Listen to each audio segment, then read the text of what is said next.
air traffic control. You're cleared for takeoff.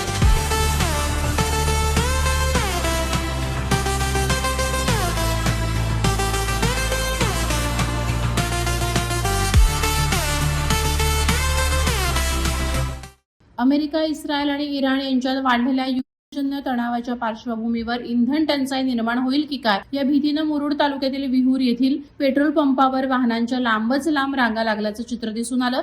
सकाळपासूनच दुचाकी आणि चारचाकी वाहन चालकांनी इंधन भरण्यासाठी गर्दी केल्याने काही काळ पंप परिसरात गोंधळाचं वातावरण निर्माण झालं. स्थानिक प्रतिनिधीने घेतलेल्या माहितीनुसार सध्या प्रत्यक्षात कोणतीही टंचाई नसून केवळ संभाव्य तुटवड्याच्या अफवांमुळे नागरिकांनी इंधन भरण्यासाठी धाव घेतली. विहूर येथील पंपावर पेट्रोल आणि डिझेलचा पुरेसा साठा उपलब्ध असून पुरवठा नियमित सुरू असल्याचे संबंधित सूत्रांनी स्पष्ट केलं. दरम्यान अफवांवर विश्वास न ठेवता संयम बाळगावा असं आवाहन प्रशासन आणि संबंधितांकडून करण्यात आलंय. घाबरून साठेबाजी करण्याची गरज नसल्याचंही स्पष्ट करण्यात आलं असून इंधन पुरवठा सुरळीत असल्याची माहिती देण्यात आली. वादळवारा लाईव्हसाठी अमोल कुमार जैन, मुरुड. नवी मुंबई व रायगड जिल्ह्यातील ताज्या बातम्या आणि घडामोडींसाठी सबस्क्राईब करा वादळवारा लाईव्ह चॅनल आणि दाबा बेल आयकॉन.